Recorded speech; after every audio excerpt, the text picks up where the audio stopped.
Okay. So our topic today is about teaching speaking, but focusing on grammar, right? So we have a lot of questions right here. Um, we think that grammar is very difficult. Well, our students can think like this. And also as teachers, uh, we can think like, oh, you know what? I don't want to teach grammar because it is boring sometimes. And let me tell you that yes, sometimes it is very boring. But let me tell you and explain you some things about teaching speaking, but with the help of grammar. All right. So first of all, we have here that us as teachers, as English language teachers, we want to encourage our students to speak. Right. That is our main goal, speaking. Sometimes we think that students need to memorize long scripts. Right. Sometimes we think that our students need to follow a scripted conversation. But remember that our communication and our grammatical topics should be very, very effective. And also that we need to use grammar as a tool to communicate. It doesn't mean that we're not going to teach grammar, right? We're going to teach speaking, but grammar is going to be our tool, right? Another thing is that we need to explain sometimes the grammar, right? Imagine this. I know that you are having teaching grammar with teacher Amalia, and in that subject, you are going to teach grammar, right? With teacher Amalia, you are teaching grammar. Sometimes you are going to be very explicit, and sometimes you are very implicit, right? In my case, in this subject, you are going to teach speaking. But remember that sometimes in speaking, we need to clarify what is the grammar topic about, right?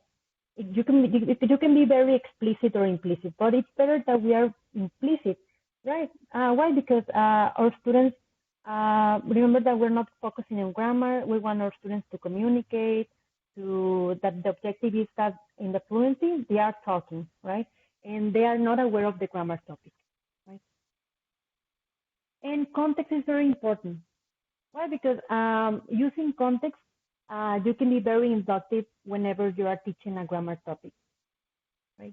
So basically, communication should be very natural, right? If we start our class, like, you know what, guys, we're going to talk about present simple.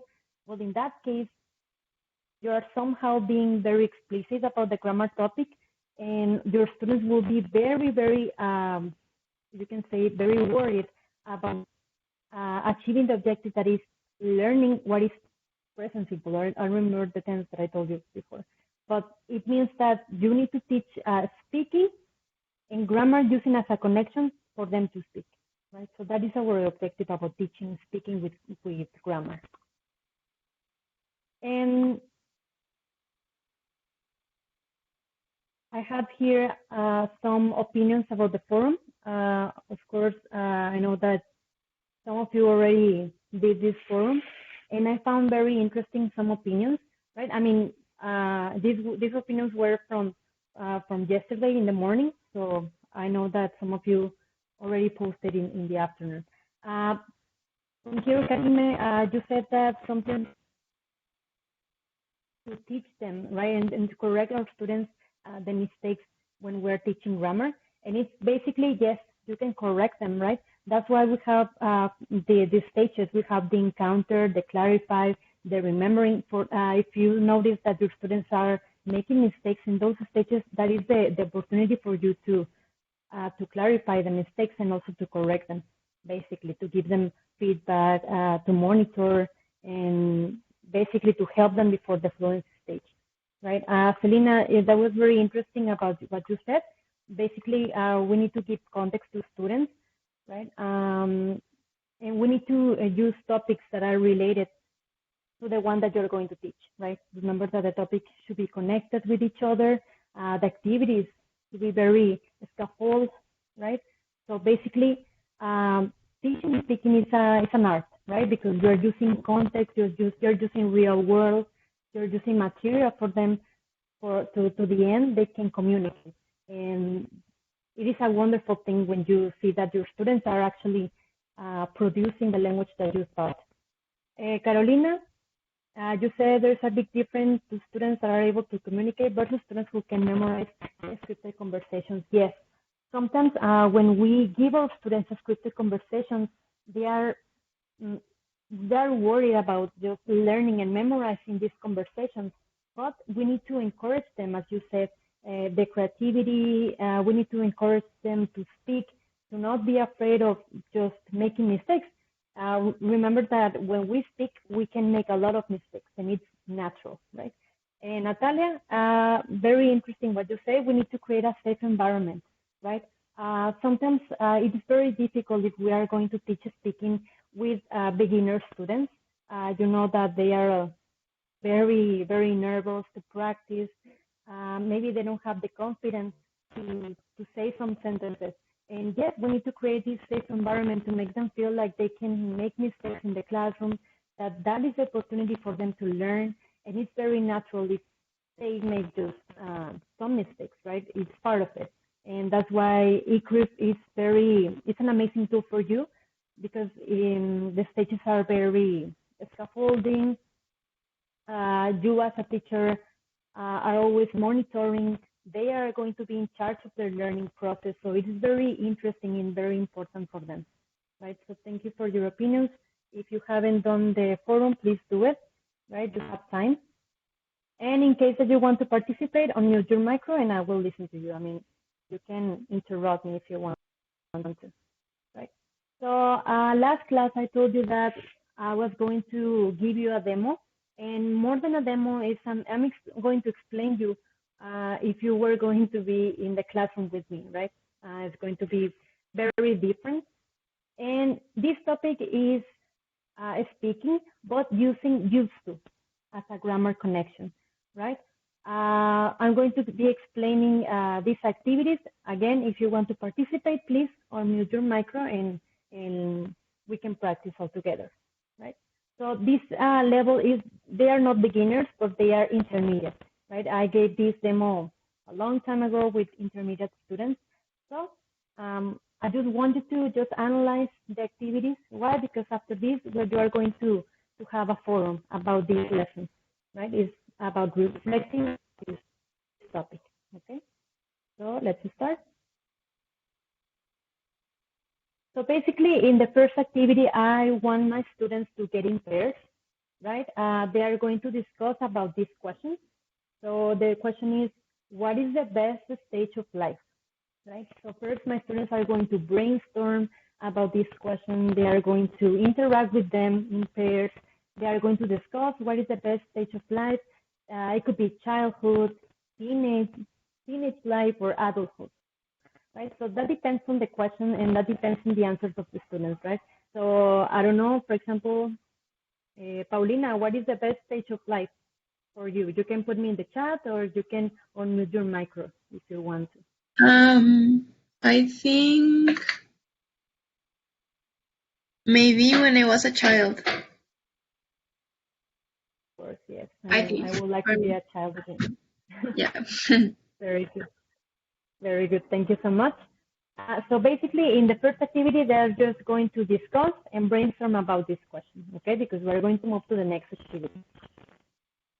All right. So I have here the next activity, and think about a situation in the past that it was embarrassing, okay? So in my case, my situation was I used to eat clay when I was 5 years old, right? So this is imaginary. I don't remember if it was true or not. I hope not. But they are going to think about a situation and they are going to write it in a piece of paper, right? It could be any situation. Imagine if your student says, teacher, it's because I don't remember. Okay, so just invent one, right? Or create one. But they are going to use I used to. I used to do this. I don't know if Eugenio is here. Yes. So, Eugenio, so tell me a situation in the past that it was embarrassing for you.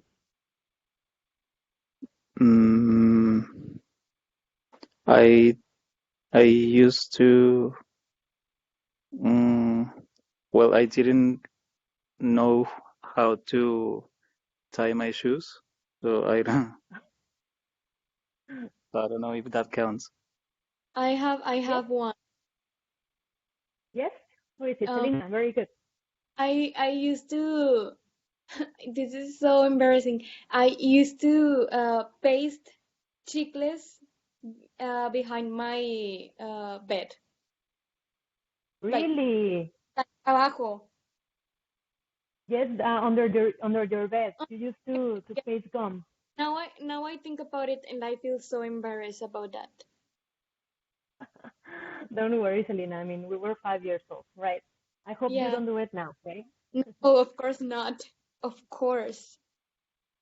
Very good. Thank you so much for your participation. So in this activity, students are going to, again, they are going to write something that it was embarrassed for them, right? And but using used to, right? After that, they were going to make a circle and share their embarrassing moments when they were 5 years old, right? Very good. So let's move to the next activity. And in this one, let me show you. Oh, yes. So remember that I told you that my students were going to be in circle? Yes. So they had to think using this sentence. When I was a child, I used to think that. They are going to think about something that they used to think before. I'm sorry, this is another activity. So first, they have to think about this sentence. They have to write it down, and then they have to share. So for example, when I was a little girl, I used to think that the moon was following me. So that is a thought I had before. So students had to think about this, right? Write and share. We can make a circle, or we can put our students in pairs, or I don't know. I mean, it's a decision of the teacher, right? But again, we're talking, right? Writing and talking about this. So it is like Uh, the same activity, but with a little difference. yes, this could be another activity, right? Before we had the embarrassing moment when you were 5, and now this one, when I was a child. Okay. Very good.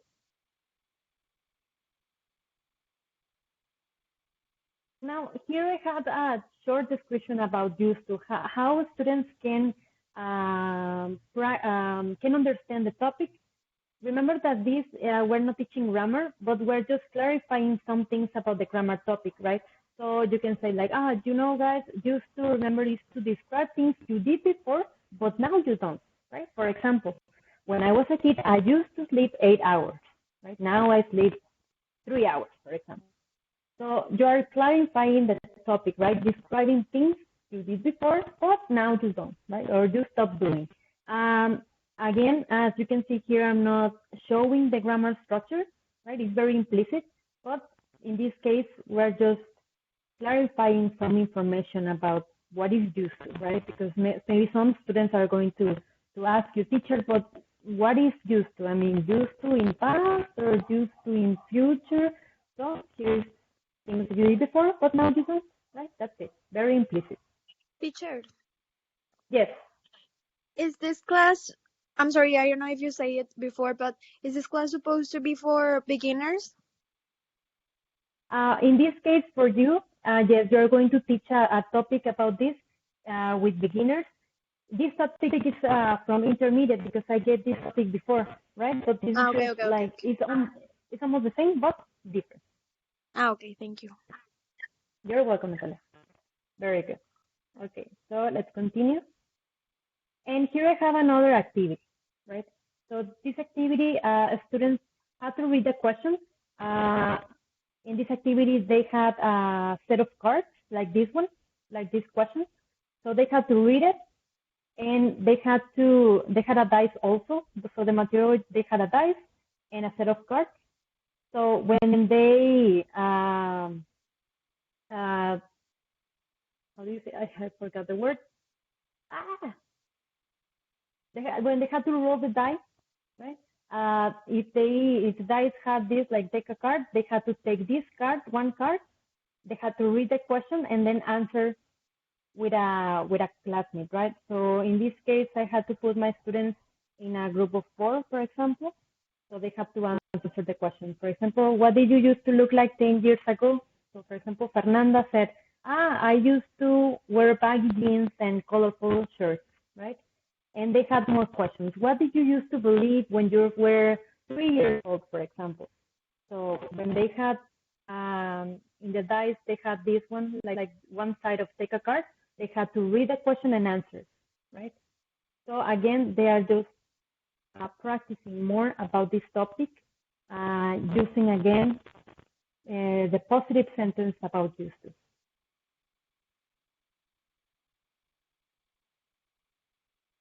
Then we had to move on to another activity that it was find someone who. So in this case, they had to think when you were a child, right? So for example, they are going to use this question, this supportive language. Did you used to, right? Yes, I used to, or no, I didn't used to, right? For example, here in the find someone who, they have some sentences. Used to sing in the shower, used to watch cartoons, used to have long hair, used to be shy, used to go to the beach every day, right? So they have to use this question. Did you used to play on a soccer team? Did you used to sing in the shower? Did you used to watch cartoons? And if the student said, yes, I used to, they were going to write the name of the person on the space in the chart. In case that they didn't, they had to look for another person that it said, yes, I used to, right? So again, they are using a positive sentence, but in this time, they are using a question, a supportive language that it was the question in order for them to communicate. Excuse me, teacher, can you repeat what you said about the supportive language? Yes.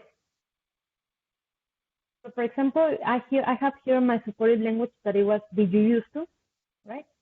So in this case, this is a supportive language. Yes. Students were looking at that. I didn't hear you, Selena. Can you repeat? Yes. That if students were, when they were doing the activity, they were looking at those things you wrote there. Yes, exactly. So everything that is in the PowerPoint presentation, students were going to see. For example, in this case, my instructions were like this. So remember that when you were a child, okay? So here we're going to do this activity that is find someone who. As you can see, you have here some sentences, but you need to find someone that says yes, okay? So you're going to use this question. Did you used to? Used to have long hair, for example. So if the student said, yes, I used to, write the name on the space. If the person said, no, I didn't used to, don't write the name. You need to look for another person that says yes. Right? Okay. Yes, thank you, teacher. You're welcome. So remember that this supported language is for your students to easily communicate and easily, for example, to ask something, right?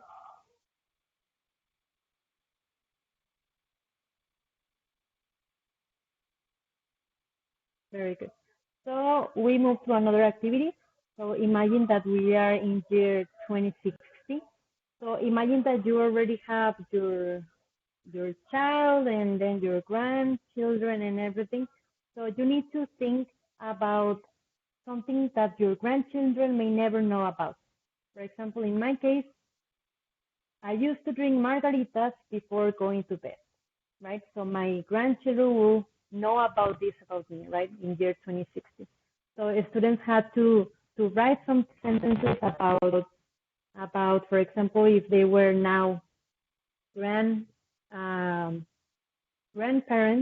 and I wanted my grandchildren to know something about me. So I used to drink margaritas, or I used to run in the park 2 kilometers or whatever, right?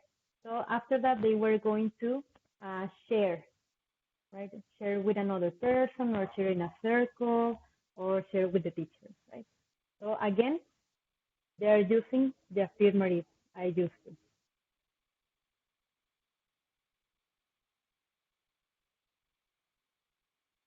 Okay, and we have another one. So now my students had to think about the teenage life, right? So here we have a chart, and as you can see, we have this space that is the name, right? 3 people, so they had to interview 3 different people, and here we have then and now, right?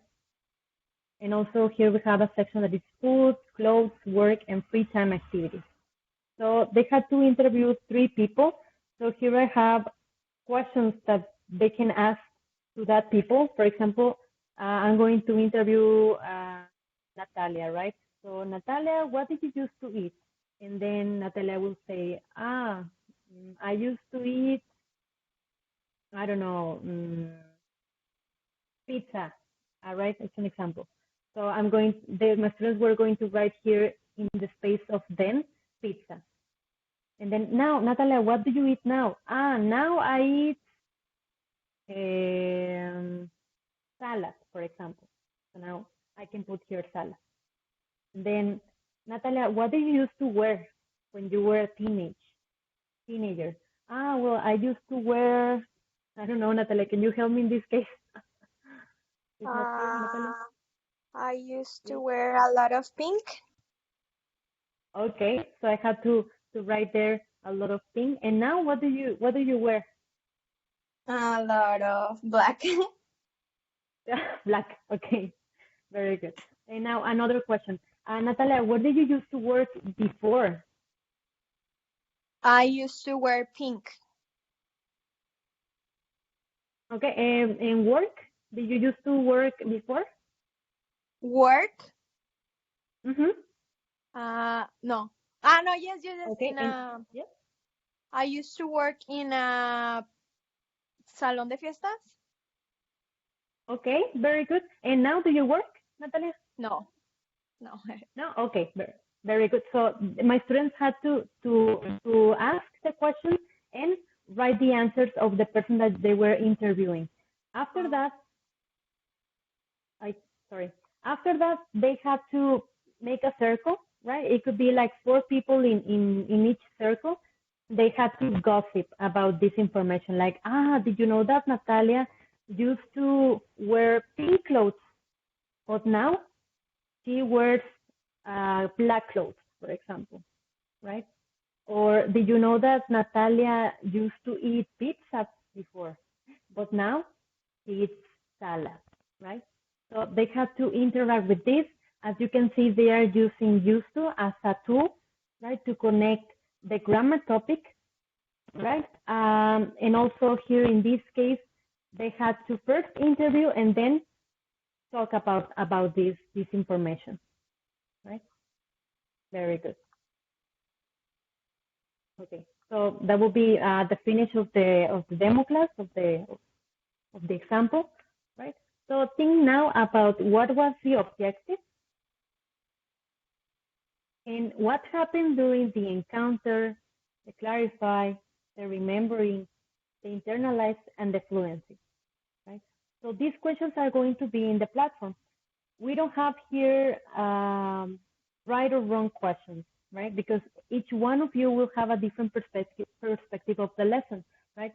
So for example, Iselina, you said, this was the objective because I saw this and this and this activity. So I think this would be the objective. And maybe Jenny has a different perspective. It's okay. I mean, we don't have wrong answers. I just want you to reflect about the lesson and to analyze, all right? So here we have 2 questions. And the next one will be, what activities did you notice that were student-centered? And another question will be, was the grammar topic implicit or explicit, and why? Right? So in this case, I'm sorry, and I have another one. What supportive language did you notice? If you think that it was a supportive language, please write it down. If not, no, right? So I'm going to show you here in the platform, we have this forum. As you can see, we have the same questions that I showed you before, right? So this reflection is a discussion, right? After you put your contribution, you are going to comment to 2 different people, right? In this case, we don't have conclusions, right? Just do the discussion and that's it. I don't know if you have any questions. No? No, I don't have any questions. Okay, thank you, Betty. All right, if you have any questions later, ask me, right? Okay. Teacher, Yes. well, the class is going to be on the platform or no? The presentation. Do you mean the lesson plan or the demo?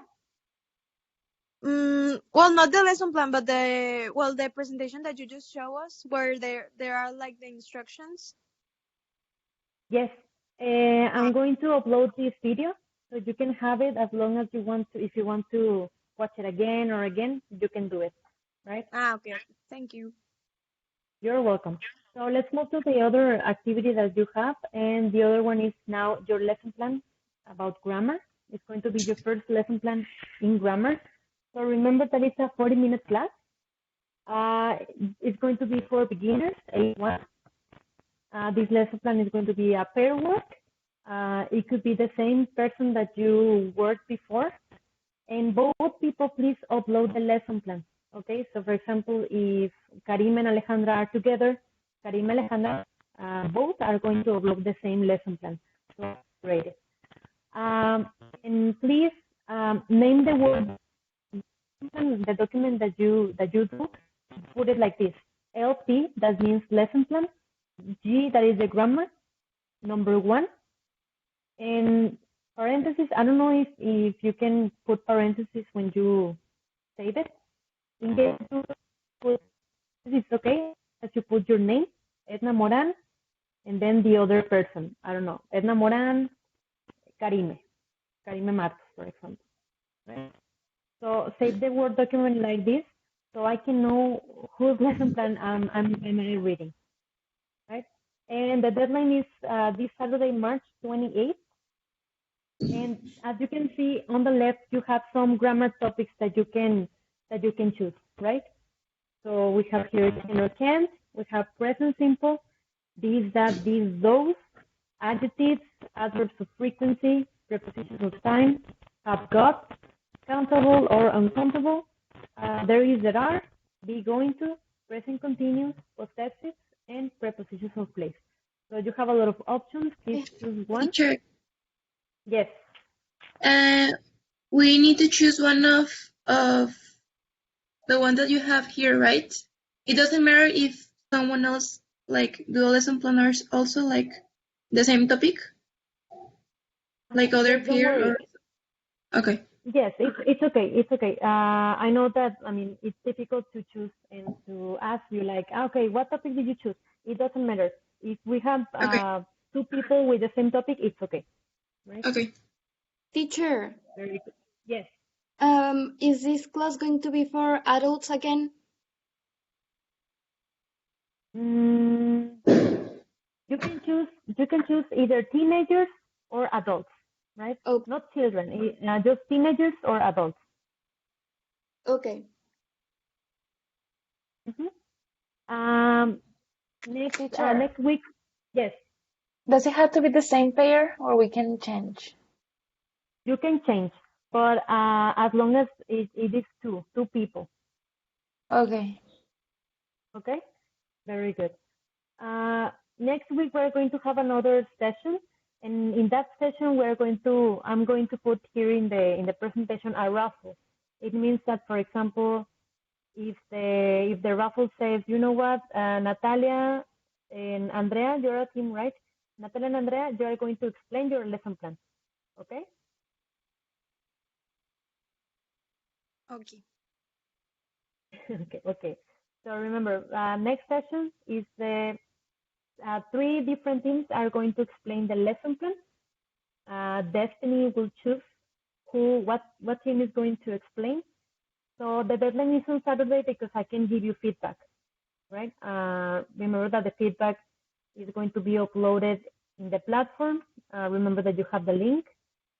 And also you can text me. Remember that feel free to text me if you have any questions. And I don't know if you have another one. Not really. ¿No? ¿Callan ahora? No. ¿Cómo habla para siempre? Me acuerdo. ¿Hablan ahora o callen para siempre? No? Very good. So, just to finish, I would like to remember you that We are teachers, and as you know, I don't know if you noticed, but we're having a very difficult situation right now. I just want you to remember that teachers are very important. As you can see, even if we are in quarantine, even if we are apart from each other, we are still teaching and we're still learning, right? So inspire your students, inspire your future students, and be strong, okay? Be strong and don't lose that creativity that you have so you can inspire another people, all right? Very good, guys. So we're going to finish this session. And in WhatsApp, I will ask you what day we're going to have our next session and the next week. Okay. Alright? Take care. Cuídense mucho, chicos. No se expongan todavía. Todavía esto se está poniendo duro. Cualquier cosa, ya saben que se pueden comunicar conmigo vía WhatsApp, si no es en el grupo, a lo mejor un mensaje personal si necesitan aclarar algún asunto, y con mucho gusto los leo. All right? Okay. Thank you, teacher. Thank you. De nada, chicos. Thank you, teacher. Take care. Take care. Bueno, la sesión ya se terminó, entonces nos vemos pronto. Cuídense bastante. Okay. Gracias. Gracias, Bye. tú también. Bye.